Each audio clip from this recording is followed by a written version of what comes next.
The internet, while being a vital part of our daily lives, is not really understood very well as a whole by the user, especially in recent years where everyone has been locked into simple applications without really needing to tinker with the World Wide Web. Thanks to Facebook taking the world by storm in 2004 and slowly putting away the era of blogs and forums behind.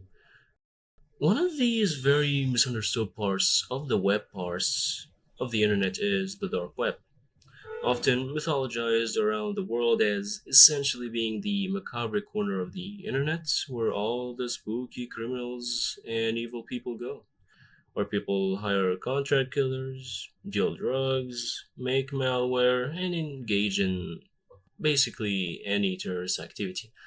This is, of course, mostly false. You see, the thing is, people often imagine the dark web as the boogeyman because fear mongering is a human trait that people are great at, especially regarding things like they don't understand. Oftentimes, these claims are either greatly exaggerated, like how narcotic market operates, or downright made up stories, like stories of the Red Room, stories of the dedicated contract killer websites. It's actually quite funny because with the hitman sites, it's often the government agencies making them, like the FBI, CIA, that makes them and trick people into believing these stories. But what is the dark web really is? And how did this picture of it emerge over the years? To put it very simply for the layman, the dark web, to quote the Russian tech security giant, is the hidden collective of the internet sites only accessible by a specialized web browser. It is used for keeping internet activity anonymous and private. It is unknown clearly when the dark web emerged, but this part of the internet that isn't indexed in regular search engines is said to have gained traction around 2009. The history of decentralized markets on the dark web has been quite an eventful one. The existence of said market has been almost entirely possible, not because of the dark web, but because of the cryptocurrency and blockchain technology. The blockchain, according to Black Duck, a blockchain is a decentralized, distributed, and public digital ledger that is used to record transactions across many computers so that the record cannot be altered retroactively without the alteration of all subsequent blocks and all the conscious of the internet. Essentially, to put it in human terms, cryptocurrency is a digital currency which is a clean alternative to cash. It cannot be traced, giant servers of very high end computers that do mining operations, which is essentially these computers going through trying to solve extremely complicated mathematical equations on a daily basis.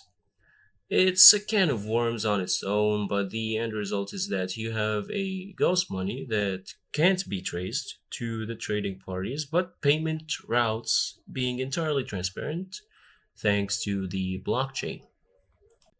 As a result, this has sprouted a large economy underneath the surface web. On the dark web, scandals regarding this economy is where the nefarious image of the dark web has been painted. Mainly the stories of Silk Road, one of the said decentralized markets. It was launched in 2011 by a user that went by the nickname of Dread Pirate Roberts. It gained great notoriety by the end of the year it was found, and it was firmly placed under the crosshairs of authorities. The site went through many internal scandals and problems throughout its lifetime, most notably a very, very sophisticated scam scandal against the owner, Ross Ulbricht, aka the Dread Pirate Roberts.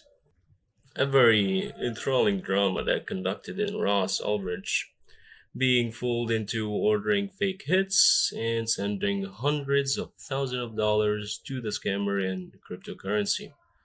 The FBI later managed to place Dread Pirate Roberts as Ross Ulbricht due to him initially covertly advertising his website on the Surface Web forum with his real email. On February 4th, 2014, Albridge was charged with engaging in a continuing criminal enterprise, narcotic conspiracy to commit money laundering, and conspiracy to commit computer hacking. With him fell the Silk Road. But that's not exactly the end of it, is it? Because of this underworld economy of the dark web, the media coverage of the Silk Road was intense. The trial to this day is being debated about, and generally, the Silk Road has become the dark web black market in the mind of the people. However, it is not the first, not the last, and the void it left when it fell was filled by hundreds of other markets. From specialized markets that are for a very specific supply to large black markets like Silk Road, such as Dream Market, Hydra Market, Darknet Market, and many others that deal in billions upon billions of dollars.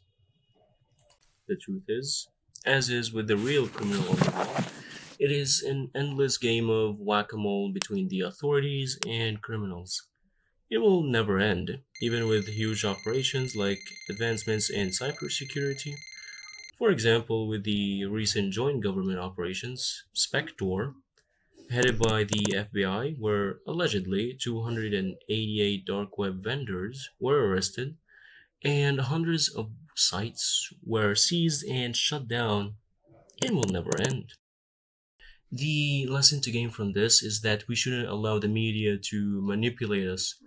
We shouldn't allow ourselves to give in to false, easily disprovable narratives simply because we don't have the technical knowledge about certain subjects. Either research and find out more about the topic, or admit to ignorance. Admitting your ignorance is not weakness, it is a strength.